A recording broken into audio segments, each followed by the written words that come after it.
عثمان بھائی، پچھلے دنوں میں ایک دوست ہیں ماشاءاللہ، بڑے اچھے میرے بڑے پیارے دوست ہیں، ڈی ایس پی ہیں.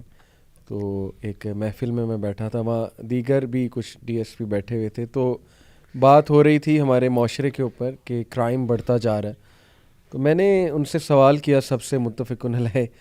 میں نے کہا کہ آپ لوگ مجھے بتائیں، آبزرویشن آپ لوگوں کی زیادہ ہے کیونکہ کرمنل سے آپ لوگ انٹریکٹ بھی کرتے ہیں اور لوگ آپ سے آ کے شکایات بھی کرتے ہیں، کمپلینٹس بھی کرتے ہیں. میں نے کہا روٹ کاز کیا ہے ہمارے معاشرے میں اتنی تیزی سے کرائم بڑھنے کی؟ روٹ کاز کیا ہے؟ تو بڑا زبردست انہوں نے جواب دیا. انہوں نے کہا کہ ایک تو ہمارا جو فیملی سٹرکچر ویک ہوتا جا رہا ہے نا، بچوں کو توجہ نہیں مل رہی، یا آپس میں لڑائی جھگڑے بہت ہیں، یا ایک دوسرے کے ساتھ تلخ رویہ وغیرہ وغیرہ. دوسرا جو بڑھتی ہوئی مادہ پرستی ہے، گریڈ. اور پھر انہوں نے مثال دی جس سے میری روح کام گئی. انہوں نے کہا کہ میں آپ کو ایسی ایسی باتیں بتاؤں کہ ہم نے اولڈ لاہور میں ایک مرلے کا گھر، 3 منزلہ، اس پہ قتل ہوتے دیکھے. ایک مرلہ کیا ہوتا ہے عثمان میں؟ مطلب یہ جس اسٹوڈیو میں ہم بیٹھے ہیں شاید اس کا بھی ہاف ہو. ایک مرلہ، اللہ اکبر. ایک مرلے پہ لوگ بھائی بھائی کا قتل کرنے پہ آ جاتا ہے. پھر عشق مشوقی کے چکر میں لوگ ایک دوسرے کو مرانے پہ جو ہے وہ آ جاتے ہیں. تو کرکس ان کا یہ تھا کہ بڑھتی ہوئی مادہ پرستی اور فیملی سٹرکچر کا ویک ہونا. ابھی عثمان بھائی ریسنٹ واقعہ ہوا مری کا، کتنا افسوسناک واقعہ ہوا، جو اس چیز کی عکاسی کرتا ہے کہ ہمیں گریڈ کتنی زیادہ بڑھتی جا رہی ہے، لالچ کتنی زیادہ بڑھتی جا رہی ہے. جو بھی تھا اتھارٹیز کی نیگلیجنس تھی، یا لوگ وہاں پہنچ گئے بغیر پلاننگ کے. چلو لوگوں کو بھی تھوڑا احساس کرنا چاہیے تھا، وہ الگ ریزنز اپنی جگہ موجود ہیں. لیکن جو رویہ دیکھنے کو ملا عثمان بھائی، وہاں پر جو قیمتیں بڑھائی گئیں، اس سچویشن کا باقاعدہ فائدہ اٹھایا گیا بجائے کہ کچھ ہیلپ کی جاتی، ہیلپ نظر آتی. یہ ساری چیزیں دیکھ کے کبھی کبھی تو عثمان بھائی مایوسی بھی ہونے لگتی ہے کہ پتہ نہیں ہمارے بچوں کا آگے، ہمارے بچے کس طرح کے معاشرے کا حصہ بننے جا رہے ہیں، اور کیوں آخر حسد، لڑائی جھگڑا اور انا، پھر ظاہر ہے کہ جیسے میں نے بات کی کہ قتل کر دینا چھوٹی چھوٹی بات پہ، اور پھر گریڈ. کیا کرے گا انسان؟ یہ ساری چیزیں کہاں لے کر جائے گا انسان؟ کیا خیال ہے آپ کا؟ ولی بھائی مری کی آپ بات کر رہے ہیں، میں تو ایک ویڈیو سن رہا تھا، اس میں بتا رہے تھے، پتہ نہیں بات صحیح ہے کہ نہیں، وہ بتا رہے تھے کہ ایک مرغی کا انڈا وہ 500 کا یا 1000 روپے کا شاید دے رہے تھے. میں نے بھی سنا ایسی بات. ٹھیک ہے، اس طرح کی باتیں بھی سنی ہیں، شاید آپ نے بھی سنی ہو کہ کچھ لوگ شاید برف خود پھینکتے تھے. اب دیکھیں یہ دیکھی نہیں ہے بات، یہ سوشل میڈیا پہ ویڈیو میں بھی دیکھنے کو ملا، سننے کو ملا. تو اگر تو ایسا ہی تھا تو یہ تو بہت غلط بات ہے. تو وہ ایک بھائی مجھے کہتے 1000 روپے کا انڈا. میں نے کہا یار ہو سکتا ہے وہ چاندی کا ہو، آپ نے چیک تو نہیں کیا نا. تو یعنی انسانیت پہلے. ایک طرف ہم وہ قرآن پاک کی آیت سناتے ہیں نا کہ جس نے ایک جان کو بچایا، اس نے پوری انسانیت کو بچایا. ٹھیک ہے، ایک طرف یہ ہے. دوسری طرف ایک مرلے کی جس طرح بات کر رہے ہیں، بھائی بھائی کو قتل کر دیتا، اور وہ بھائی ایک چارپائی پہ، ایک بیڈ پہ بیٹھ کے کھیلنے والے، ہاں جی، ایک برتن سے کھانے والے. بڑی محبت ہوتی بھائیوں میں، بہن بھائی. اور ایک وقت آتا اتنی مادہ پرستی کہ ایک مرلہ جگہ ہے اور اس کی خاطر بھائی بھائی کو قتل کر دے. یا یہ مری میں جو کچھ ہوا، میں تو یہ کہوں گا کہ یہ جو جتنے ٹورسٹ ہوتے ہیں یہ مہمان ہی علی بھائی سمجھیں گے ان کو. صحیح مہمان کے لسٹ میں آئیں گے نا جتنے. دیکھیں آپ ان سے چارج کریں، رینٹ چارج کریں، سارا کچھ ہے، لیکن پھر بھی آپ ان کو مہمان سمجھیں. وہ آپ کے پاس آئے ہیں. ہمارے پاس کوئی لاہور میں آتا ہے تو ہم اسے مہمان سمجھیں گے. ٹھیک ہے، جتنا اس کا رائٹ ہے کوئی کرنے کے بعد جتنا تعاون ہو سکتا ہے تو ہم کریں گے. بے شک. مہمان نوازی پہ ایک میرے ذہن میں حدیث آئی. اسلام کی بات کرتے ہیں کہ اسلام کیا سکیچ پیش کرتا ہے مہمان نوازی کا، صلہ رحمی کا، دوسرے کو ترجیح دینے کا. یہ میں اس کی بات کرنے لگا ہوں جو سگا بھائی نہیں، صحیح، صرف اسلامک بھائی. جس نے کلمہ پڑھا ہے وہ بھی آپ کا بھائی ہے. بے شک. نبی صلی اللہ علیہ وسلم بیٹھے ہوئے تھے، تشریف فرما تھے، تو ایک مہمان آیا، اس نے کہا مجھے بھوک لگی ہے، آ کے عرض کی. تو آپ صلی اللہ علیہ وسلم نے سب سے پہلے اپنے گھر میں پیغام بھیجا، کو کھانے کے لیے چیز ہے. اب سارے گھروں سے جواب آیا سوائے پانی کے کچھ نہیں تھا. صحیح. اب یہاں سے تھوڑا سا یہ بھی سمجھ لگتا ہے کہ صحابہ اکرام کی یعنی ترجیح کیا تھی؟ وہ تو آخرت تھی. گھروں میں کچھ بھی نہیں ہے کھانے کے لیے. ہمارے گھر میں مہمان آ جائیں وہ 1 سال رہیں تو اتنی گندم بھی پڑی ہوتی ہے, باقی چیزیں بھی پڑی ہوتی ہیں. وہ کہتے پانی کے علاوہ کچھ نہیں ہے. صحیح. اب نبی پاک صلی اللہ علیہ وسلم نے صحابہ سے پوچھا کوئی ہے جو اس کی مہمان نوازی کرے؟ تو ابو طلحہ انصاری رضی اللہ تعالیٰ عنہ نے کہا کہ میں مہمان نوازی کرتا ہوں. صحیح. اب یہ واقعہ ذرا اگر ہم اس کو ڈیپتھ سے دیکھیں تو بڑی چیزیں سمجھ لگتی ہیں علی بھائی. اب مہمان کو لیا, گھر پہ چلے گئے, وائف سے پوچھا کھانے کے لیے کوئی چیز ہے؟ صحیح. بخاری شریف کی حدیث ہے. وائف سے پوچھا کھانے کے لیے کوئی چیز ہے؟ تو وائف نے کہا صرف اتنا کھانا ہے جو بچے کھا لیں گے, کھانا تو ہے ہی نہیں ایکسٹرا, تو آپ مہمان لے آئیں. تو ہمارے نارمل ہو وہ کہیں گھر کے لیے کھانے کا تو کچھ ہے نہیں, تم ساتھ مہمان بھی لے آئے ہو. ایسے ہی. لیکن وہ صابرہ خواتین تھی. تو وہ خاتون کہتی بچوں کے علاوہ کچھ نہیں, یعنی ان کے کھانے کے لیے کچھ پڑا ہے. تو انہوں نے کہا اچھا ایسے کرو, دیا جلاؤ, کھانا بناؤ, اور اس کے بعد جب کھانا رکھ دو گے مہمانوں کے سامنے تو بہانے سے اٹھنا, وہ دیا بجھا دینا اور مہمانوں کو ہم کھانا کھلائیں گے. تو اس میں یہ بھی ہم کہہ سکتے ہیں کہ یعنی وہ ساتھ بھی بیٹھے رہے. دیا بجھانے کا مقصد تھا کہ مہمان فیل کریں گے ہمارے ساتھ کھانا کھا رہے ہیں.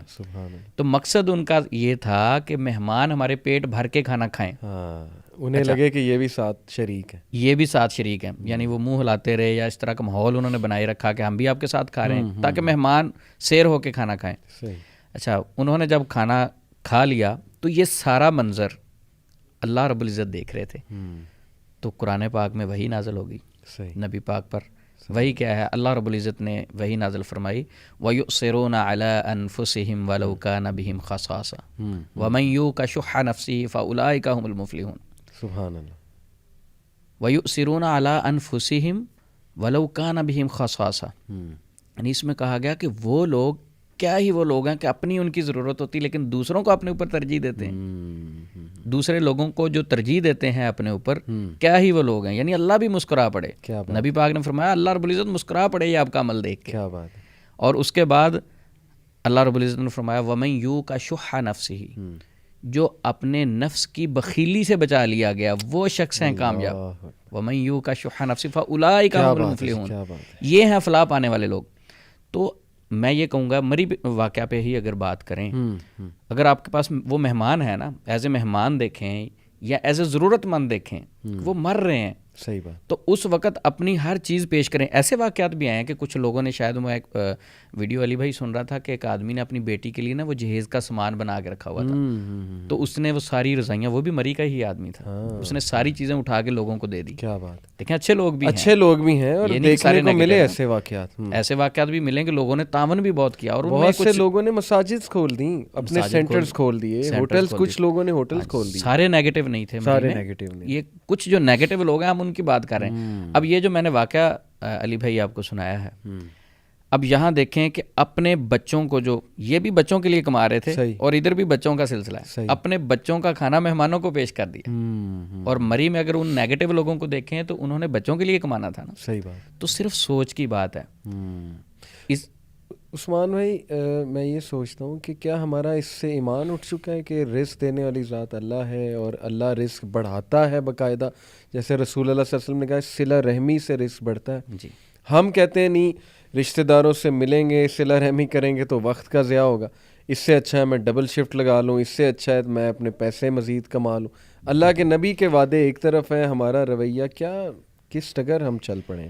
دیکھیں جو رزق کے حوالے سے ہے نا, جو اللہ نے ہماری قسمت میں لکھ دیا ہے, تو ہمارا ایمان ہے کہ ایک لقمہ ہم ایکسٹرا نہیں کھا سکتے. صحیح. یہ سب کا ایمان ہے. جو سانس لکھ دی ہیں ایک سانس بھی ہم ایکسٹرا نہیں لے سکتے. صحیح بات. ٹھیک ہے. بلکہ یہاں مجھے یہ بات بھی ذہن میں آ رہی ہے, میں ایک ڈاکٹر صاحب کے ساتھ ہاسپٹل میں گیا. صحیح. تو میں نے کیا دیکھا کہ ایک آدمی وینٹیلیٹر پہ ہے, انہوں نے بتایا یہ 6 ماہ سے وینٹیلیٹر پہ بے ہوش ہے. اچھا.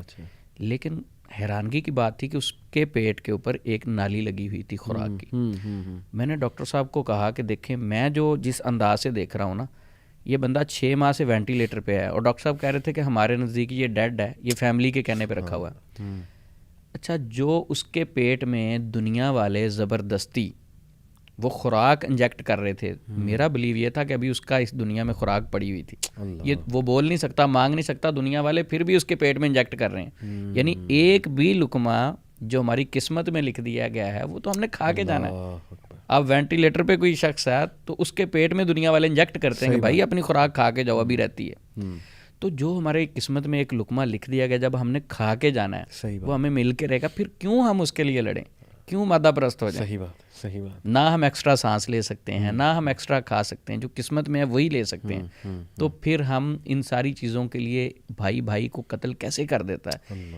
یہ تو ایک شیطان کا حملہ ہے اور نفس کا حملہ بھی ہو سکتا ہے. ضروری نہیں ہر کام صرف شیطان کی وجہ سے ہوتا ہے, انسان کا اپنا نفس بھی کئی بار شیطان بن جاتا ہے اللہ سے دوری کی وجہ سے. صحیح بات ہے. اور جیسے سورہ یوسف میں آتا ہے عثمان بھائی کہ بھائیوں کو حسد ہو گیا یوسف علیہ السلام سے. جی بالکل. تو میں ایک سینٹینس پہ مجھے بڑا وہ انٹرسٹنگ لگا کہ یوسف علیہ السلام کو ان کے والد کہہ رہے ہیں کہ بیٹا یہ خواب اپنے بھائیوں سے نہ شیئر کرنا. جی. اور آگے جو ریزن انہوں نے بتائی نا وہ یہ تھی کہ بے شک شیطان انسان کا دشمن ہے, کھلا دشمن ہے. جی بالکل. تو یہاں پر بجائے کہ مطلب کچھ لوگ ہوتے ہیں نا وہ بھائیوں کے خلاف نیگیٹو کر دیتے ہیں جی کہ تیرے بھائی ایول ہیں. جی یہ بھی تو سینٹینس ہو سکتا تھا نا کہ تیرے بھائی ایول ہیں. جی. لیکن بات ڈائریکٹ کی شیطان کی طرف کہ ایک میں یہ سمجھتا ہوں, مطلب مجھے یہ سمجھ لگی کہ ایک دروازہ چھوڑا گیا حضرت یوسف علیہ السلام کے ذہن میں ایک سوچ کہ بھائیوں سے غلطی ہو جائے تو معاف کرنے کا ایک وہ رکھو. جی. لیکن جب ماں باپ ہی آپس میں بھائیوں کے مطلب ایک وہ حسد کریٹ کرے نا, کچھ انفارچونیٹلی ہمارے معاشرے میں نا ایسا دیکھنے کو ملتا ہے عثمان بھی کہ ماں باپ سے بھی کبھی غلطی ہوتی ہے کہ وہ نا کمپٹیشن کریٹ کرتے ہیں, ایک کو زیادہ دیتے ہیں, ایک کو بالکل ہی جو لفٹ نہیں کراتے, تو پھر اس کے ذہن میں خدشات پیدا ہوتے ہیں اولاد کے. تو میرے خیال یہاں پیرنٹنگ بھی درست ہونے والی ہے. ماں باپ کو بھی سوچنا چاہیے, عقل مندانہ فیصلے کرنے چاہیے, رویہ بچوں سے اچھا رکھنا چاہیے. بلکہ یہی میں مزے کی بات ڈی ایس پی صاحب جن کے پاس میں بیٹھا تھا کہتے ہیں میرے والد صاحب ہم سارے بھائیوں کو صاحب کہہ کے بلاتے تھے. یہ بیٹا میرا, یہ بیٹا میرا صاحب ہے, یہ بھی بیٹا میرا صاحب ہے. کہتے وہ بچپن سے والد کے ساتھ اتنی دوستی اور محبت, کیونکہ انہوں نے ہمیں عزت دی. تو بچے کو جب آپ عزت دیتے ہیں تو ماشاءاللہ بچہ ایک تو اچھا فیل کرتا ہے, دوسرا وہ بھی آپ کی عزت کرتا ہے. تو میرا خیال ایک تو پیرنٹنگ بھی ہماری جو ہے نا وہ عثمان بھائی میں چاہتا ہوں آپ بھی کچھ نصیحت بھی کریں, کچھ بتائیں کہ رسول اللہ صلی اللہ علیہ وسلم اور انبیاء کے آپ دیکھیں کہ ان کا رویہ کیا تھا بچوں کے ساتھ اپنے, اور کتنا وہ پیار سے ڈیل کرتے تھے اور جوڑ کر رکھتے تھے, فیملی کو جوڑ کر رکھتے تھے. اس پہ میں چاہتا ہوں کہ علی بھائی بڑا معاشرے کا بہت بڑا مسئلہ ہے. یعنی والدین کہتے ہیں کہ ہمارے حقوق اسلام میں بیان ہوئے, نو شک اس میں بالکل اسلام نے بتایا کہ اف بھی نہیں کہہ سکتے آپ اپنے والدین کو, ٹھیک ہے, لیکن وہ والدین کو چاہیے کہ اولاد کے حقوق بھی پڑھیں. اب نبی صلی اللہ علیہ وسلم کے پاس ایک خاتون آئی, اس نے آ کے کہا کہ میں اپنے اس بچے کو غلام دے رہی ہوں, ایک بیٹے کو. تو آپ اللہ کے نبی صلی اللہ علیہ وسلم گواہ بن جائیں اس بات پہ. اللہ اکبر. آپ صلی اللہ علیہ وسلم نے فرمایا اور بچے بھی ہیں؟ کہنے لگی ہیں. آپ نے فرمایا ساری اولاد کو دے رہے ہیں یہ برابر؟ جب کہا ساری اولاد کو آپ برابر دے رہے ہیں, کہتے نہیں صرف وہ اس کو ہی دے رہے ہیں. تو میرے ہسبینڈ ذرا مان گئے تھے, تو میں نے کہا ذرا گواہ نبی پاک کو بنا لوں کہ بات ذرا پکی ہو جائے. آپ نے فرمایا اس نا انصافی کے معاہدے پہ نبی گواہ نہیں بن سکتا. اللہ. یا سارے بچوں میں تقسیم کریں. جائیدادیں اگر آپ دیکھ لیں, ایک زندگی میں اگر آپ جائیداد کو تقسیم کرنا چاہتے ہیں تو پھر بیٹیاں اور بیٹے سب برابر ہیں, پھر تو تحفہ ہے. بے شک. جائیداد تو انسان کے دنیا کے جانے سے بعد, جناب ایک آدمی فوت ہوتا ہے اس کی وراثت ہوتی ہے. صحیح. اگر آپ زندگی میں بانٹنا چاہتے ہیں, ایک بچے کو آپ 2 کروڑ روپے کی جائیداد دے رہے ہیں, صحیح, اور دوسرے بچے کو کہتے ہیں کہ نہیں یہ میرا بیٹا بڑا صبر والا ہے بیچارہ نا, یہ ماشاءاللہ بہت صبر والا. میں کہتا ہوں یہ زیادتی ہے اس کے ساتھ. ٹھیک ہے وہ آپ کی رسپیکٹ کر رہا ہے, والدین نے ترازو کو برابر رکھنا ہے. جب والدین انصاف نہیں کرتے تو بالکل پھر اولاد میں ایک احساس کمتری پیدا ہوتی ہے. تو ایک وقت آتا ہے کہ اس سٹریس میں رہنے کی وجہ سے وہ بھائی بھائی کا دشمن بھی بن جاتا ہے. تو پیچھے جو والدین ہوتے ہیں انہوں نے انصاف نہیں کیا ہوتا, تو اس کے ذمہ دار والدین بھی ہوتے ہیں. جی جی جی. مجھے ایک اور واقعہ یاد ہے, خاتون نے مجھے فون کیا, علی بھائی کہتی عثمان بھائی میری ایک بڑی بہن تھی, ہم 4 بہنیں ہیں, ایک بھائی ہے. بڑی بہن کے ساتھ والد صاحب بڑی محبت کرتے تھے, تو ہماری کافی زمین تھی, تو والد صاحب نے اپنی زندگی میں ہی بڑی بہن کے ساری نام ٹرانسفر کر دی.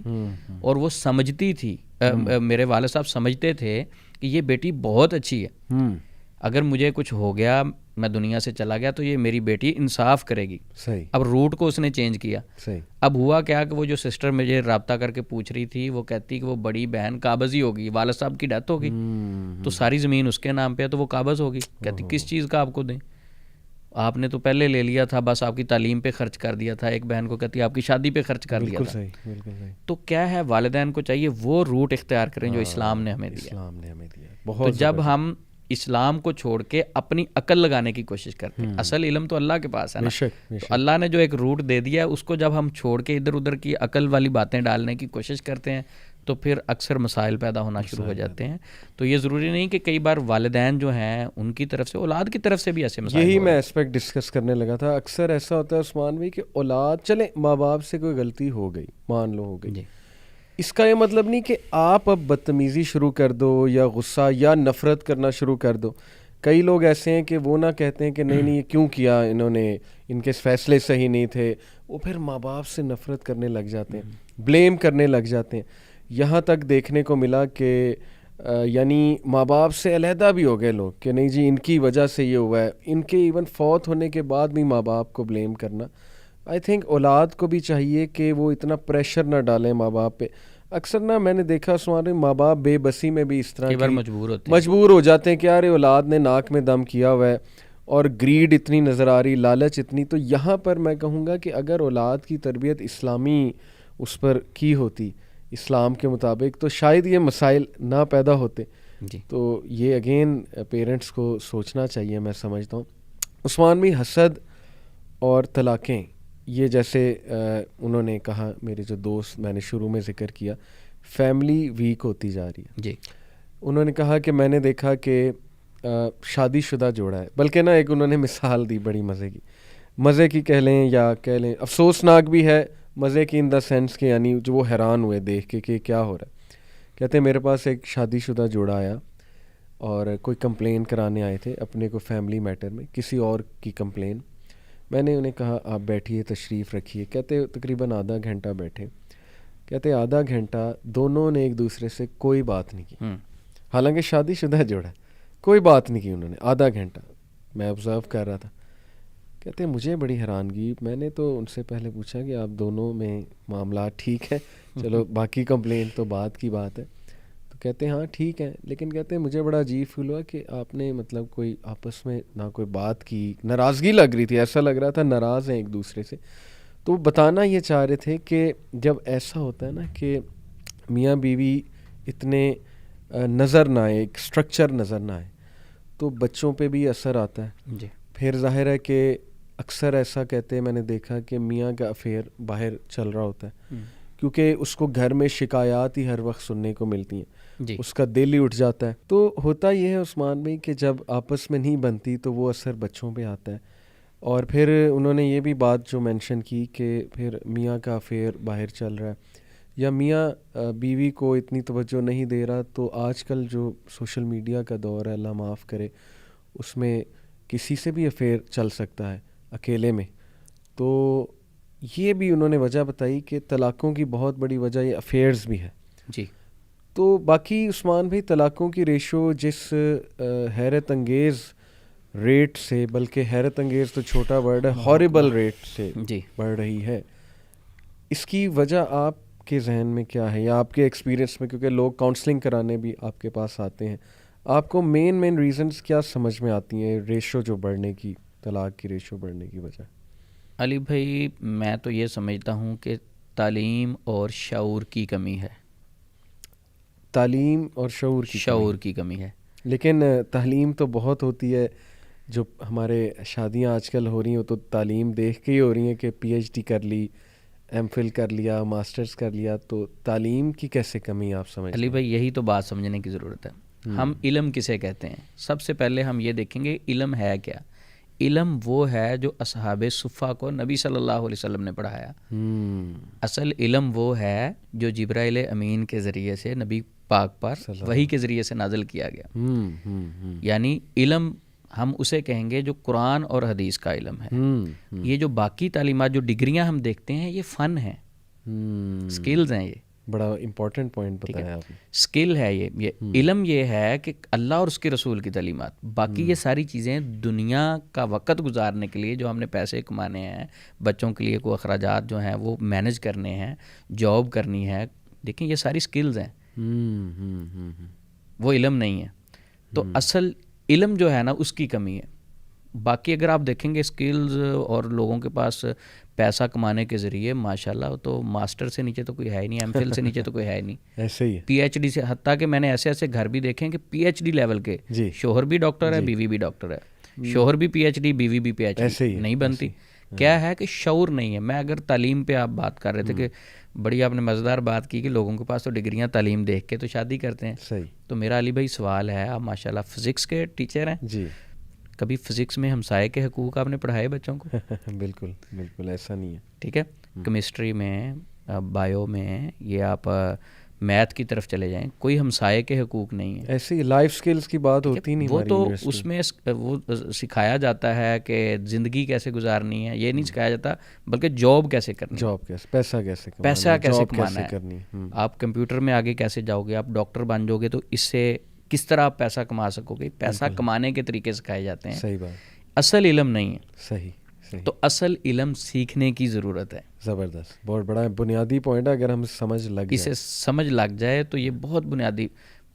اگر آپ کہیں, یعنی میں کاؤنسلنگ کرتا ہوں, ایک کیس آیا میرے پاس, میں نے ان کو یہی بات سمجھائی. میاں بیوی ان کا کوئی چپکلش چل رہی تھی, میں نے دونوں کو سمجھایا آپ دونوں میاں بیوی پڑھے لکھے ہیں تو یہ آپ کیسی باتیں کر رہے ہیں, ایک دوسرے پہ دونوں کے حقوق ہیں, آپ کے بچے ہیں آپ 4. صحیح.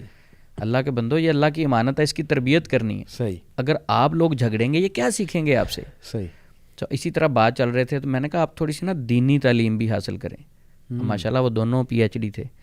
تو وہ ان کے ہسبینڈ کہتے الحمدللہ پڑھے لکھے ہیں عثمان بھائی, آپ کیسی بات کر رہے ہیں. صحیح. تو میں نے, آپ حیران ہوں گے علی بھائی بات سن کے, میں نے اس بھائی کو کہا ماشاءاللہ آپ ویسے بھی پڑھے لکھے لگ رہے ہیں, محسوس تو نہیں کریں گے ایک کویسچن کروں. کہتے, میں نے کہا ذرا سنت کے مطابق غسل کرنے کا طریقہ بتائیں گے مجھے کیا ہے. یقین کریں علی بھائی, اس بھائی کو سنت کے مطابق غسل کرنے کا طریقہ پتہ ہی نہیں ہے. 4 بچے ہیں اس کے. صحیح. اب جہاں پاکیزگی ختم ہو گئی, جو اسلام نے غسل کا طریقہ بتایا وہی نہیں پتا, تو نماز بھی گئی, روزہ, وہاں سکون کیسے آئے گا, سکون کیسے آئے گا. تو اصل علم سے ہم دور ہیں. اصل چیز ہے ہمیں شعور حاصل کرنے کی ضرورت ہے, وہ شعور جو ہمیں قرآن و سنت دیتا ہے. بہت امپورٹنٹ, بہت. اور اسی علم کو اللہ سبحانہ و تعالیٰ نے نور بھی کہا. جی. اور قلب کی آپ کہہ لیں کہ جیسے مثال ہے نا کہ بارش جب ایک بنجر زمین پہ گرتی ہے, جی جی جی جی, تو وہاں ہریالی آتی ہے. تو یہ وہی کی مثال اسی طرح اللہ سبحانہ و تعالیٰ نے قرآن میں دی کہ یہ دل کی, روح کی, قلب کی غذا ہے, اور یہ شعور پیدا کرتا ہے. یہ جو نالج تمہارے پاس وہی آ رہی ہے آسمانوں سے.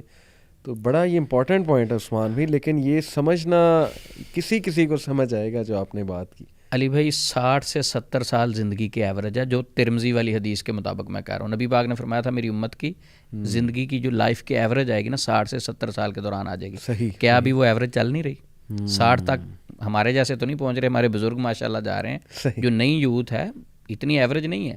60-70 سال تک کوئی ایوریج نارمل ہی ہے جو جا رہی ہے. ابھی دیکھیں گے میرے اچھے خاصے دوست تھے, صحت مند تھے, پتہ چلا جی اٹیک ہوا, دنیا سے چلا گیا. تو 70 سال ایوریج زندگی اگر آپ نکالیں, 70 میں سے یا 60 لگا لیں, 60 میں سے 30 تو ہم سو کے گزار دیتے ہیں, راتیں نکال دیں نا, رات کو تو ہم سو جاتے ہیں. پیچھے ہمارے پاس لائف بچی 30 سال. 30 سال جو ہے اس میں ہم دیکھیں کہ اپنے لیے کیا کر رہے ہیں, بچوں کے لیے کیا کر رہے ہیں, اللہ کے لیے کیا کر رہے ہیں, آخرت کے لیے کیا کر رہے ہیں. اور دوسری اگر میں دنیاوی حوالے سے کیلکولیشن کو دیکھوں, ہماری اگر 60 سال زندگی ہو تو 60 سال میں سے 30 سال گزارنے کے لیے ابتدائی 30 سال ہم تعلیم حاصل کرتے ہیں دنیاوی. ایسے ہی. اچھا اگر ایوریج دیکھیں 30 سال ہم نے انویسٹ کیے 30 سال گزارنے کے لیے. اب ہم دیکھیں گے دوسری لائف کو جو ہمیشہ کی لائف ہے, نہ ختم ہونے والی زندگی ہے. اس لائف کے لیے اس 60 سال میں سے کتنے % ہم نے انویسٹمنٹ کی لائف کی؟ 0 ہے. نہیں انویسٹمنٹ تو ویسے علی بھائی کرتے ہیں لوگ. وہ کیسے کرتے ہیں؟ اگر آپ ابھی کوئی وہ کہے لو میں نے, آپ کہہ رہے ہیں کہ آپ ہی صرف دیندار ہیں, میں نے اپنے بچے کو نا قرآن پاک پڑھایا ناظرہ. صحیح. یہ انویسٹمنٹ ہے جی. صرف ناظرہ پڑھایا, اسے پتہ ہی نہیں قرآن میں اللہ نے کہا یا کیا ہے. حافظ بنا دیا تو اب یہ ہاں جی حافظ ہے میرا بیٹا, انویسٹمنٹ ہے. انویسٹمنٹ ٹھیک ہے, حافظ بنا دیا, یہ انویسٹمنٹ تو ہے, لیکن بچے کو جب پتہ ہی نہیں ہے, شعور تو تب آئے گا. دیکھیں اس کی برکت کا ہم انکار نہیں کر رہے, بے شک بے شک ایسی برکت اس کی ہے, لیکن اس کو سمجھنا ہے. اصل چیز ہے کہ اللہ رب العزت فرما کیا رہے ہیں, ورنہ تو الٹا وہ برڈن بن سکتا ہے. برڈن بن سکتا ہے. تو اچھا اب میں نا وہ ایک سسٹر کی بات مجھے یاد ہے, وہ اپنے نا بچے کو ڈانٹ رہی تھی, کہتی بیٹا ادھر آؤ. بیٹا پاس آیا, اس کو نا اس نے بلو کلر کی ایک چیز دکھائی. اس نے کہا بیٹا یہ کون سا کلر ہے؟ اس نے کہا ماما یہ ریڈ. بلو کو ریڈ کہہ رہا تھا. اچھا اچھا کہتی. اب اس کے بعد اس نے یلو اٹھایا, اس نے کہا یہ کون سا کلر ہے؟ کہتی بچہ کہتا ہے یہ تو بلو ہے. صحیح. اچھا وہ ہائپر ہو گئی, کہتی آپ 1 سال سے 6 ماہ سے اسکول میں جا رہے ہو اور وہ اسکول والے ابھی تک آپ کو کلرز کا رنگ نہیں سکھا سکے کہ کون سے کلرز کون سے ہیں. اب بلو کو ریڈ کہہ رہے ہو, ریڈ کو بلو کہہ رہے ہو, یہ کیا کر رہے ہو؟ میں اس اسکول سے آپ کو بالکل نہیں بھیجوں گی, میں چھٹی چاہوں گی, بہتر ہے کہ ہم اس اسکول میں اپنے بچے کو نہ بھیجیں. اچھا جب دنیا کی باری آئی, کلرز کا نہیں پتا, تو کتنے کانشیس ہوئے. اور دوسری طرف جب دین کی باری آتی ہے, ٹھیک ہے, کیا ہم نے کبھی اتنے کانشیس ہو کے پوچھا کہ میرے بچے کو پتہ ہے کہ سورۃ اخلاص میں اللہ کیا فرما رہے ہیں؟ صحیح بات. کیا میرے بچے کو پتہ ہے سورۃ الفاتحہ میں اللہ کیا فرما رہے ہیں؟ بلکہ انفیکٹ عثمان بھائی یہ ٹاپک چھڑ گیا تو ابھی ریسنٹلی میں ایک جگہ بیٹھا, تو وہاں یوزلی ایسے ہوتا ہے کہ میں ایک گیدرنگ میں گیا تو ارد گرد لوگ بیٹھے ہوئے تھے. اچھی بات تو نہیں ہوتی کہ کسی کی کان لگا کے بات سنی جائے, لیکن کچھ باتیں کان تک پہنچ جاتی ہیں.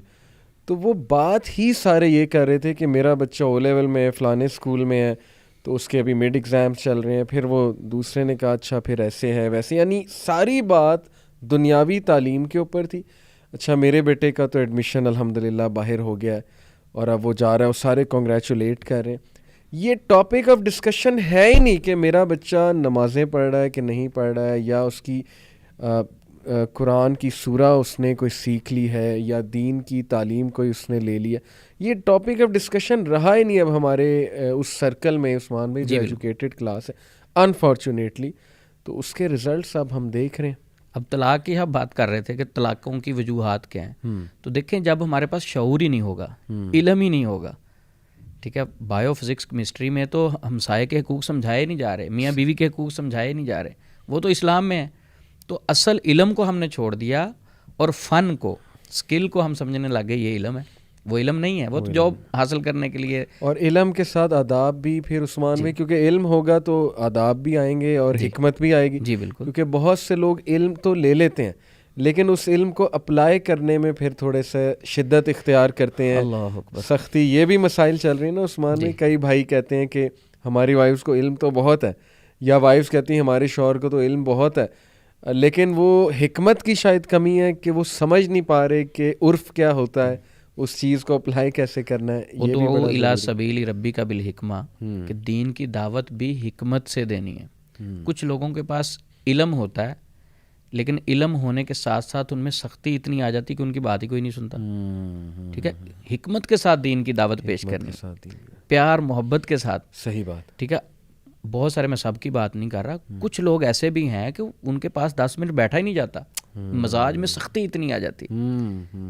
اگر ہم نبی پاک صلی اللہ علیہ وسلم کو دیکھیں تو کہا نہیں جاتا تھا کہ اس کو نبی پاک کو نہ ملنا, کیوں کہتے جادو ہو جائے گا. وہ جادو نہیں ہوتا تھا, اخلاق ہی اتنا اعلیٰ تھا. کیا بات ہے, کیا بات. تو وہ اخلاق تھا. صحیح بات. ٹھیک ہے, اصل شعور جو ہے نبی پاک صلی اللہ علیہ وسلم نے ہمیں دیا.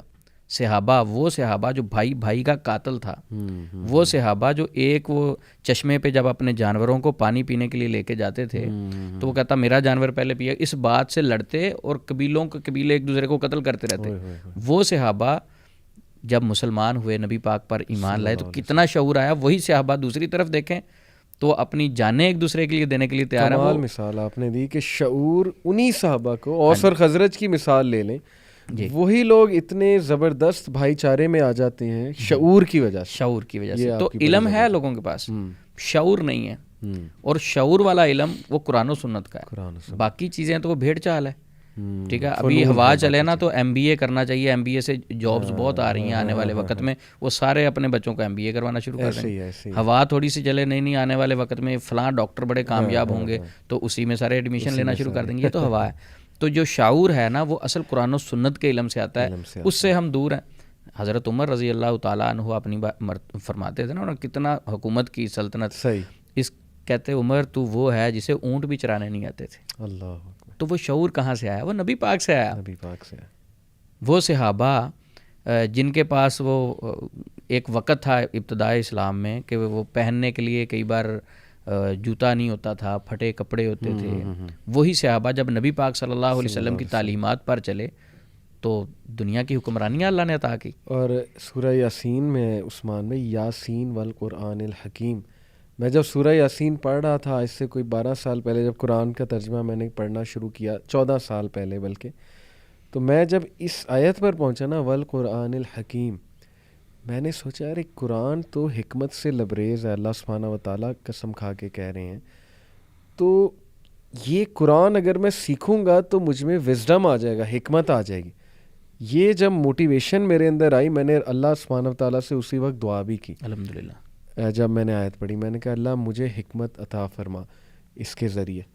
اور الحمدللہ اللہ تعالیٰ، میں مطلب یہ کلیم نہیں کر رہا میرے پاس بڑی حکمت آ گئی ہے، لیکن ثم الحمدللہ کہ اللہ سبحانہ و تعالیٰ نے ایسی چیزیں سمجھنی عطا فرمائی. وہ ایک کہتے ہیں نا شعوری پیدائش ہوتی ہے، انسان کو بڑا کچھ نظر آتا ہے. الحمدللہ ثم الحمدللہ قرآن کی بدولت، قرآن سے وہ چیز حاصل کی. وَلَقَدْ يَسَّرْنَا الْقُرْآنَ لِلذِّكْرِ فَهَلْ مِن مُدَّكِرٍ. جب ہم کوشش کرتے ہیں تو اللہ رب العزت یعنی قرآن پاک کو سیکھنے کی کوشش کرتے ہیں، اس کے لیے آسانی کر دی جاتی ہے. تو اصل چیز ہے کہ ہم قرآن اور حدیث کا علم سیکھیں. علی بھائی ایک تو وجہ یہ ہے کہ ہمارے پاس اصل علم اور تعلیم نہیں ہے، یعنی قرآن و سنت کی تعلیم نہیں ہے، باقی تعلیمات تو ہیں. ایک وجہ یہ بھی ہے کہ جن کے پاس علم اور شعور تعلیم ہے ان کے گھر بھی ٹوٹتے ہیں. اس کے پیچھے بھی بہت ساری وجوہات ہیں. ایک وجہ یہ بھی ہے کہ ہم اپنی فیملی کو ٹائم ہی نہیں دیتے. میں کہتا ہوں میں بزنس مین ہوں نا، میں بزنس کرتا ہوں، دن رات محنت کرتا ہوں، تو گھر پہ آ کے اس کا سٹائل ہی بیوی سے بات کرنے کا اور ہوتا ہے، بچوں سے اور ہوتا ہے. ٹھیک ہے، وہی آدمی اگر باہر بات کرتا ہے تو اس کا سٹائل اور ہوتا ہے. گھر میں فیملی کے لیے ٹائم نہیں ہے. اچھا پہلا تو اس کے مائنڈ میں یہ میں بزنس چلا رہا ہوں. دوسرا جب گھر پہ آ جاتا ہے تھوڑا سا ٹائم بچ جاتا ہے، وہ سوشل میڈیا کی نظر ہو جاتا ہے. ظاہر بات ہے فیس بک بھی چلانی ہے، باقی یوٹیوب بھی چلانی ہے، خبریں بھی سننی ہیں، باقی چیزیں بھی ہیں. یا وہ کچھ لوگ گیمز پہ لگے ہوئے ہیں، ٹھیک ہے، گیمیں کھیلتے ہیں. اچھا اب وہ جو فیملی ہے وہ کہاں جائے گی؟ وہ تو ہائپر ہوگی. کھیلنے والوں کو میں کہتا ہوں ابھی تک بوئے ہیں.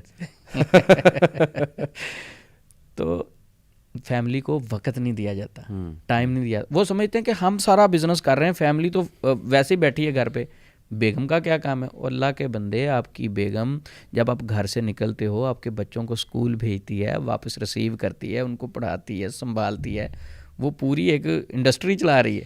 آپ کے والدین کی خدمت کرتی ہے. آپ کے گھر کے اندر اگر آپ دیکھیں نا، اپنے گھر سے نکل کے چوکیدار رکھیں نا تو اس کو کتنی سیلری دینی پڑے گی. ٹھیک ہے، تو آپ کی جو فیملی ہے وہ بھی آپ کا انتظار کر رہی سارا دن. تو فیملی کو جب ٹائم نہیں دیا جاتا تو یہ بھی ایک بہت بڑا شکایات بڑھتی ہیں، شکایات بڑھتی ہیں. فیملی کہتی ٹائم ہی نہیں ہے ہمارے لیے. عثمان بھائی میں بتاؤں کہ نا اتنا کوئی خاص ٹائم نہیں درکار. جی آپ صرف چند جملے تعریف کے کہہ دیں، ایکنالجمنٹ کے کہہ دیں، یہ کہہ دیں کہ آپ کی وجہ سے میرے بہت سے کام آسان ہوئے، یعنی تعریف کر دی، ایکنالج کر دیا، شرم آتی ہے. کلچر ہمارا. اب میں شرم کی بات اگر کروں، اگر آپ کسی کو سمجھائیں نا کہ اپنی بیوی کی جناب تعریف کیا کریں، مثلا کپڑے پہنے آپ ان کی تعریف کر دیں، کیا بات ہے، یہ وہ تو کہتے ہیں چوڑ ہو جائے گی. ہاں کہتے ہیں وہ تو سر پہ چڑھ جائے گی. اچھا دوسرا وہ کہتے ہیں اگر ہم تعریف کریں گے کہ آپ بہت اچھی لگ رہی ہیں بیوی کی، تو وہ ہمیں نا شرم آتی ہے عثمان بھائی. اچھا میں دوسرا پہلو دکھاتا ہوں. اب اسی بھائی کی آپ ڈیوٹی کسی مارٹ پہ لگا دیں جہاں اس نے جاب کرنی ہے، یا کسی بھی ایسی جگہ پہ جاب کرے گا جہاں اس نے عام آڈینس کو سروس دینی ہے. اب وہاں ایک خاتون آئے گی، یہی بھائی صاحب ان کا سٹائل بدل جائے گا. جاب پہ ہے نا، سیلری لے رہا ہے، اس کا سٹائل ہوگا جی میڈم. اچھا میڈم نہیں بھی ہنس رہی تو یہ ہنس ہنس کے باتیں، میڈم یہ چیز پرچیز کریں گے، خریدیں گے آپ؟ اچھا میڈم چائے منگوائیں آپ کے لیے، میڈم پلیز بیٹھیں، میڈم یہ چیز آپ کے لیے منگوائیں. میں حیران ہوتا ہوں کہ چند پیسے اس سے پروفٹ آ جائے گا نا جو چیز بیچنی ہے اس خاتون کو. اب چند ٹکوں کے لیے، چند پیسوں کے لیے اس خاتون کو ہنس ہنس کے تو بلا سکتے ہیں. وہ بیوی جو آپ کے گھر میں رہتی ہے، آپ کی وائف ہے، اس کے حقوق ہیں آپ پہ، اللہ نے آپ سے پوچھنا ہے. صحیح بات، صحیح. اس کی تعریف کرتے ہوئے آپ پریشان ہو جاتے ہیں، شرم آتی ہے. ادھر شرم نہیں آتی، ادھر کیونکہ سیلری جو لینی ہے. اور نبی صلی اللہ علیہ وسلم نے فرمایا نا کہ تم میں سے بہترین وہ ہے جو اپنے گھر والوں کے ساتھ بہترین. گھر والوں کے لیے بہترین. آج کل ویسے معاشرے میں دیکھا جائے, آپ پورے محلے سے پوچھ لیں, پورے ایریے سے پوچھ لیں, وہ کہتے ہیں کہ اس بندے جیسا تو بندہ ہی کوئی نہیں. اس کے گھر سے پوچھ لیں, وہ کہتے ہیں اللہ ہی بچائے اس سے. ٹھیک ہے نا. لوگوں کے لیے اخلاق اور ہے, اپنی فیملی کے لیے اخلاق اور ہے. ٹھیک ہے. دوسرے لوگوں کے ساتھ جب بات کرتے ہیں تو ان کا اخلاق اعلیٰ درجے کا ہوتا ہے. وہی آدمی اپنی فیملی میں جا کے بیٹھتا ہے تو اس کا سٹائل ہی بدل جاتا ہے. دوست آئیں تو فوراً چست ہو جاتے ہیں. بیگم کے سامنے کہتے ہیں نہیں آج ہم تھکے ہوئے, سستی ہے. ہاں یہ بات درست ہے کہ مرد تھک جاتا ہے عثمان بھائی. جاب کچھ لوگوں کی نا بڑی مشکل ہوتی ہے. یہ عورتوں کو بھی تھوڑا سمجھنا چاہیے. ہو سکتا ہے ان کا میاں جھٹکیں کھا کے آیا ہو, اسٹریس لے کر آیا ہو بہت زیادہ. جی.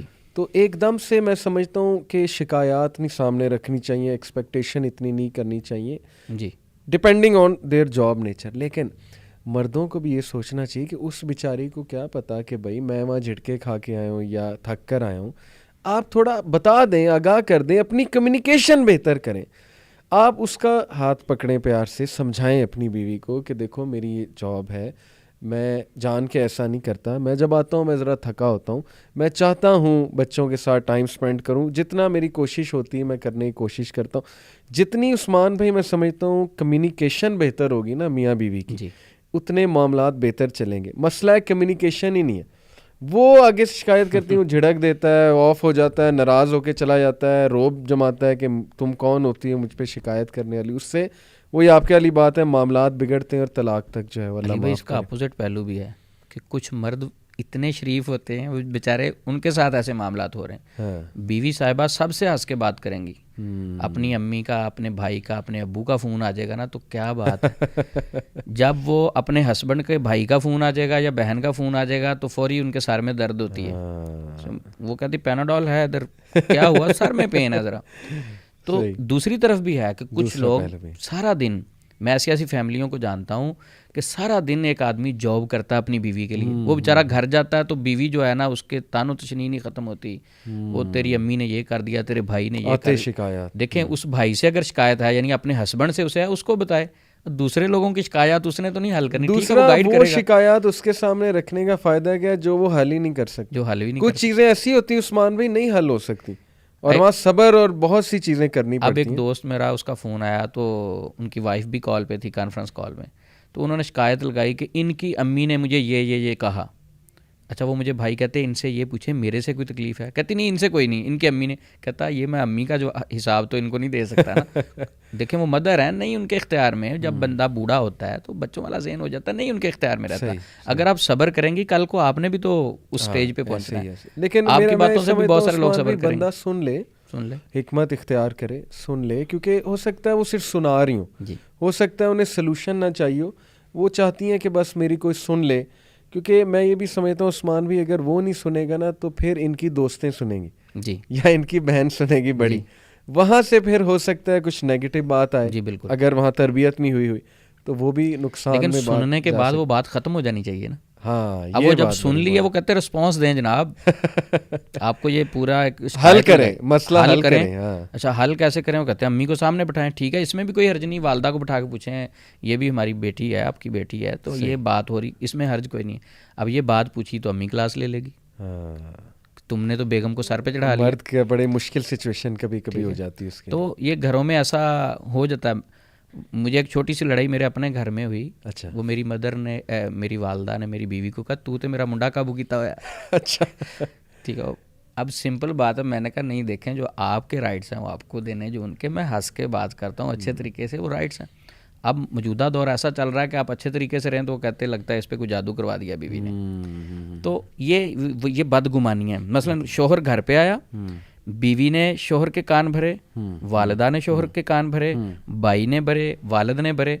اب وہ جو شوہر ہے وہ بیچارہ ڈپریسڈ ہو جاتا ہے.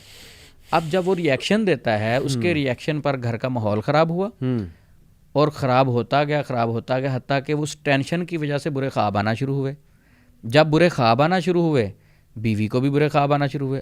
اب بیوی صاحبہ چھپ کے عمل سے رابطہ کرتی ہیں, استخارہ کریں, گھر کا ماحول سیدھا نہیں ہو رہا. اب وہ عمل استخارہ کر کے بتاتا ہے کہ آپ کے گھر پہ تو بڑا سخت جادو ہو گیا. تو یہ جو جادو ہے، جو یہ ساری مینجمنٹ ساری فیل ہو چکی ہے، آپ ایک دوسرے کی بات ہی نہیں سنتے، ایک دوسرے سے اتنی دوری ہے، بات کو نہیں سمجھ رہے. یہ جادو کی کیفیت ہے، نیگیٹو ریز سارے گھر میں آ گئی. تو وہ کہتا ہے بڑا سخت جادو ہے. تو خاتون کہتی ہے کہ پھر آپ اس کا حل کیا ہے؟ تو وہ پھر آگے حل بتاتا ہے کتنی اماؤنٹ بھیجیں، یا کئی شیطانی عمل ہوتے ہیں، پکچریں منگوا لیتے ہیں، ٹھیک ہے، 100 مسائل اور رستے شیطانی کھلنا شروع ہو جاتے ہیں.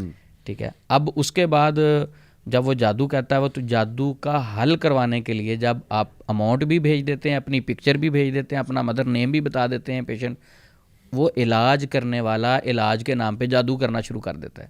الٹا پڑ جاتا ہے. الٹا یعنی وہ علاج کی غرض سے گئے، وہ تو بیچارے علاج کے لیے گئے تھے، تو علاج والے نے علاج کے نام پر جادو کرنا شروع کر دیا. اب اوریجنل جادو ہو گیا. پہلے بھی جادو تھا، اس نے بھی اپنی اماؤنٹ حاصل کرنے کے لیے، بزنس چلانے کے لیے جادو کرنا شروع کر دیا. اب مسائل خراب تر خراب، حتیٰ کہ یہ بات طلاق پہ جا کے رکتی ہے. اور شیطان کا پسندیدہ عمل کون سا علی بھائی؟ طلاق. یعنی وہ حدیث ہے نا مسلم شریف میں کہ اس کا سمندر پہ تخت ہے، وہ سارے اپنے چیلے بھیجتا ہے، اپنے دستے بھیجتا ہے کہ جاؤ جا کے اپنا کام کرو. شام کو سب سے رپورٹ لیتا ہے. تو ایک آ کے کہتا ہے کہ جناب آج میں نے لڑائی ڈلوائی، اتنی لڑائی حتیٰ کہ بات طلاق تک پہنچ گئی. تو ابلیس کھڑا ہو کے اسے سینے کے ساتھ لگاتا ہے، خوش ہوتا ہے. یعنی سب سے شیطان خوش میاں بیوی کی طلاق پہ ہوتا ہے. اور ماحول ہم خود کریٹ کرتے ہیں. تھوڑا سا ہم شعور سے دیکھیں ان چیزوں کو، اسلام کو سمجھتے ہوئے دیکھیں باقی معاملات کو، تو یہ مسئلہ نہیں ہے اتنا. لیکن دین کی تعلیم ہم حاصل ہی نہیں کرنا چاہتے. آپ کے نزدیک ایک شعور کی کمی، تعلیم اور شعور کی کمی. نمبر 2 بدگمانی، جو بدگمانیاں ہو جاتی ہیں. نمبر 3 ٹائم نہ دینا، فیملیوں کو ٹائم نہ دینا. تو یہ بہت بڑے یہ ایشوز ہیں. حتیٰ کہ یہاں سے پھر جب جادو کیا جاتا ہے، یعنی وہ عمل جادو کرتا ہے، تو وہ عمل کہتا ہے کہ فلاں بندے نے آپ پہ جادو کیا. اب اس سے جب جھگڑا سٹارٹ ہوتا ہے، وہاں حسد والی چیزیں بھی ایڈ ہونا شروع ہو جاتی ہیں ساتھ. اور پھر حسد سے عثمان بھائی کنٹینیو کرنا چاہوں گا کہ حسد ویسے تو ہو جاتا ہے جیسے یہ سورہ یوسف میں بھی آتا ہے، لیکن حسد جب یہ شکل اختیار کر جائے کہ آپ اگلے سے اس حد تک نفرت کرنے لگیں کہ اس سے یہ چیز چھن جائے. جیسے اللہ نے حاسدین سے پناہ مانگنے کے حوالے سے سورہ فلق میں آتا ہے. تو میں یہ سن رہا تھا کہ حاسد وہ ہوتا ہے جو یہ چاہے کہ اگلے سے چیز چھن جائے، نعمت چھن جائے اور مجھے مل جائے، یا بس یہ تباہ و برباد ہو جائے. اس لیول تک عثمان بھائی بندہ کیسے چلا جاتا ہے؟ میں کبھی کبھی سوچتا ہوں اور مجھے جواب بڑا مشکل ہو جاتا ہے کہ یار اس لیول تک بندہ گر گیا ہے کہ وہ اگلے کی موت چاہ رہا ہے. لوگ جادو کروانے تک چلے جاتے ہیں حسد کی وجہ سے. کیسے انسان اتنا گر جاتا ہے عثمان بھائی؟ علی بھائی سب سے پہلے دیکھیں گے جو سب سے پہلے حسد کس نے کیا؟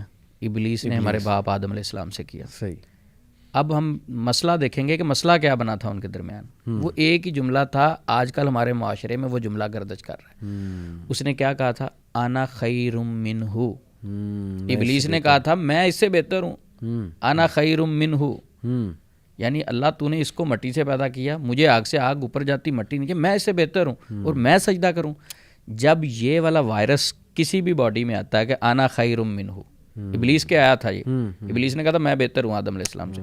انسانوں میں بھی جس کی باڈی میں یہ وائرس آتا ہے، جس طرح کووڈ آتا ہے نا، زبان کا ذائقہ چلا جاتا ہے، کووڈ آتا ہے تو کھانسی ہوتی ہے، سانس مشکل ہو جاتا ہے اور مسائل کئی آتے ہیں. جس باڈی کے اندر یہ انا خیر منہ یہ وائرس آتا ہے نا کہ میں اس سے بہتر ہوں، یہاں پھر تباہی آتی، وہاں حسد پیدا ہوتا ہے. پھر آپ کی باڈی نیگیٹو ریز کا ٹاور بن جاتی. اللہ کے نبی نے فرمایا العین تدخل الرجل القبر والجمل القدرہ، نظر بد انسان کو قبر میں، اونٹ کو ہنڈیا میں لے جاتی.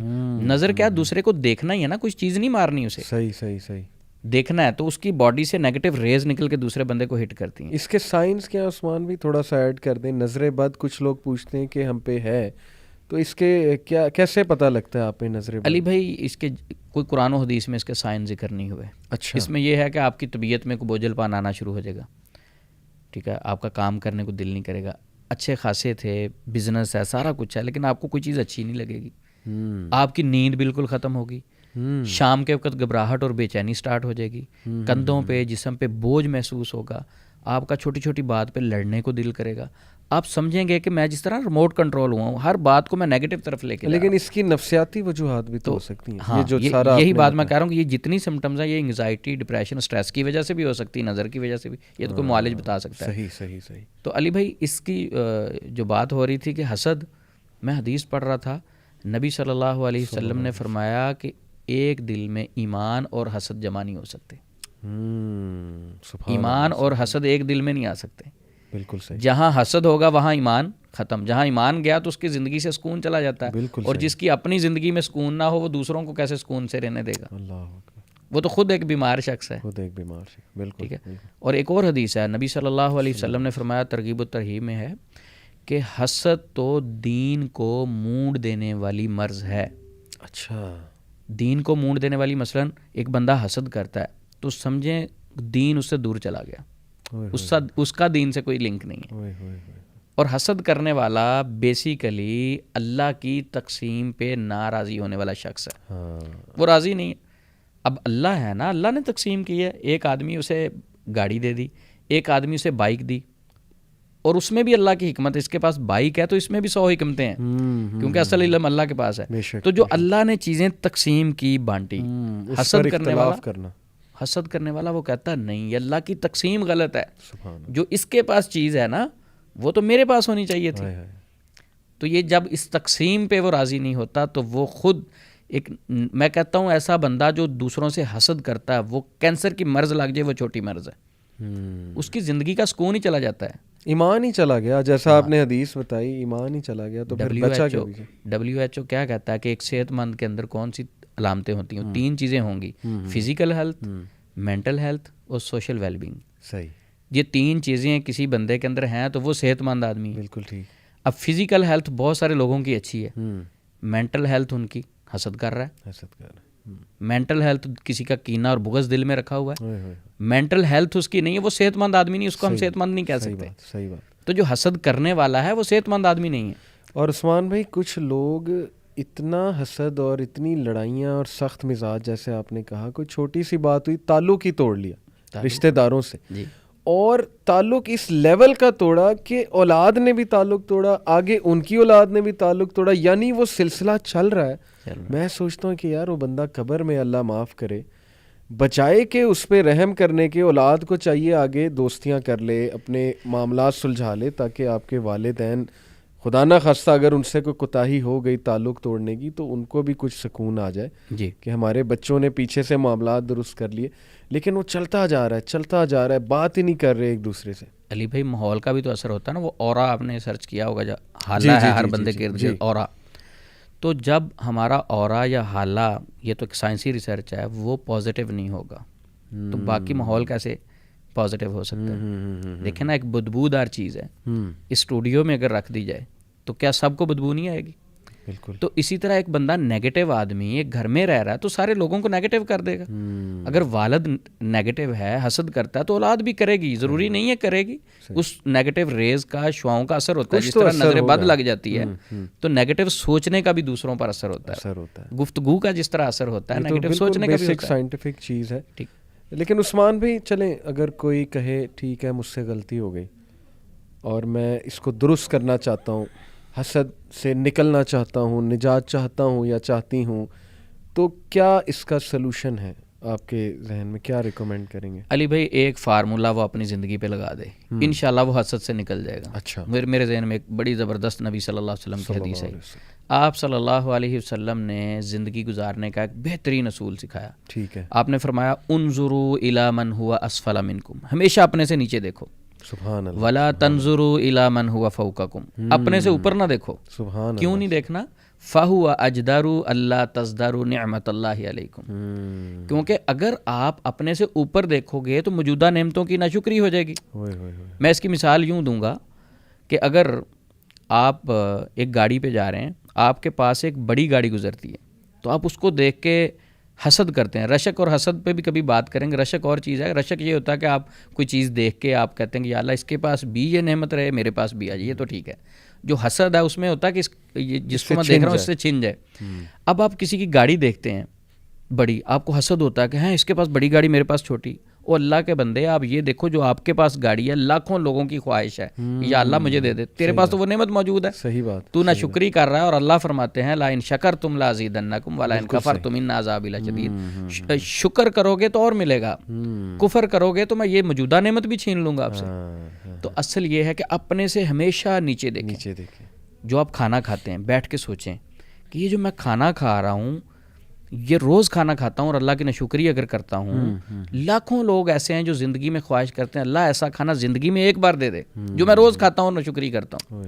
جو میں کپڑے لباس پہنتا ہوں آپ سمجھیں کہ دنیا میں ایسے لوگ ہیں جو کہتے ہیں یا اللہ ایسا لباس زندگی میں ایک ہی دے دے, صحیح, میں روز پہن کے ناشکری کر دیتا ہوں. بالکل صحیح. تو انظروا الی من ہوا اسفل منکم, ہمیشہ دیکھنا ہے کہ اگر میں ایک کنال گھر میں رہ رہا ہوں, کنال کا گھر ہے, تو آپ نے یہ نہیں دیکھنا کہ فلاں تو 10 کنال میں رہ رہا ہے, آپ نے یہ دیکھنا ہے کہ فلاں بندہ بھی ہے جو 5 مرلے میں گزارا کرتا ہے, صحیح, ایک اور آدمی ہے جو 2.5 مرلے میں گزارا کرتا ہے, میں تو پھر کنال میں رہتا ہوں. تو جو موجودہ نعمتیں ہیں اس کا اللہ کا شکر ادا کرنا ہے, اس کا شکر کرنا ہے اور اپنے سے نیچے لوگوں کو دیکھنا, اوپر نہیں دیکھنا. جب ہم زیادہ اوپر دیکھتے ہیں نا کہ ایک کنال گھر میں رہ کے بھی ہم 10 کنال والے کو دیکھتے ہیں تو زندگی میں سکون آتا ہی نہیں. جب سکون نہیں آتا تو پھر حسد پیدا ہوتا ہے, جب حسد پیدا ہوتا ہے تو میں نے اسلامی تعلیمات کو چھوڑا نا, تو بات وہیں آئی کہ تعلیمات یعنی تعلیم کی شعور کی کمی ہے, اور شعور جو آتا ہے تعلیم جو آتی ہے وہ قرآن و سنت کے علم سے آتی ہے. کسی نہ کسی طرح آپ اٹیچ رہیں قرآن و سنت کے ساتھ, انشاءاللہ آپ ان چیزوں سے بچ جائیں گے. اچھا عثمان بھائی, یہ بھی ایک کنسیپٹ آپ نے کہا کہ اللہ سبحانہ تعالیٰ نے فرمایا نا کہ اگر تم شکر کرو گے میں اضافہ کروں گا. کچھ لوگ کہتے ہیں کہ جی ہمارے تو اضافہ نہیں ہو رہا, شاید وہ اضافے سے صرف مال کا اضافہ سمجھ لیں, حالانکہ رزق آپ بہتر بتائیں گے کہ اس میں سوشل سٹیٹس آتا ہے. بالکل, کیا پتہ اللہ آپ کو عزت دے, عزت میں اضافہ کرے آپ کی, اللہ آپ کے ساتھ ایسے لوگ منسلک ہو جائیں جو بڑے لائل ہیں, وفادار ہیں, یہ بھی تو رزق ہے. جی بالکل, آپ کی جو ارد گرد آپ کے جو لوگ ہیں وہ تابع دار ہو جائیں آپ کے, آپ کو بیوی اچھی مل جائے, یہ بھی رزق میں اضافہ. جی بالکل. تو ان کا مائنڈ چونکہ صرف پیسے پہ ہے نا, پیسے کے ارد گرد, وہ کہتے ہیں نہیں اس میں اضافہ کیوں نہیں ہوا.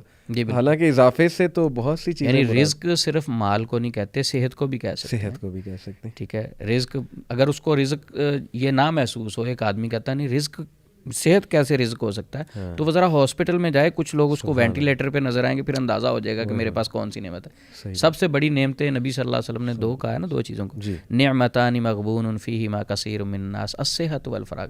سب سے بڑی 2 نعمتیں ہیں جن کو ضائع کیا تو وہ ایک صحت ہے اور ایک فراغت ہے. سب سے بڑی یہ 2 نعمتیں ہیں. ٹھیک ہے, صحت جو سب سے بڑی اللہ کی نعمت ہے. ایک آدمی اس کا میں پتہ لینے گیا, اس کی آنکھ خراب تھی, تو میں نے کہا کیا ہوا, کہتا وہ آنکھ میں ایک نا پمپ لگا ہوتا ہے وہ ذرا ڈیمیج ہو گیا.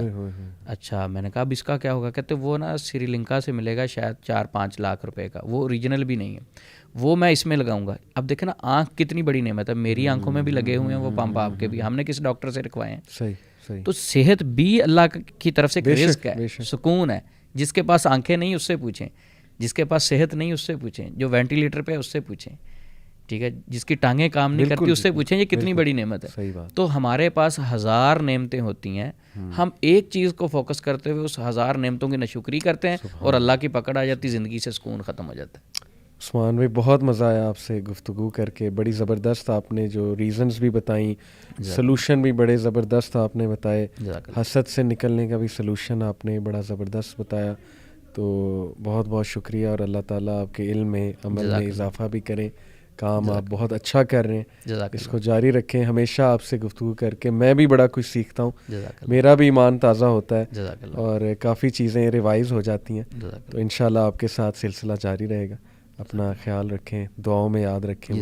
جزاک اللہ عثمان بھی. السلام علیکم ورحمۃ اللہ وبرکاتہ.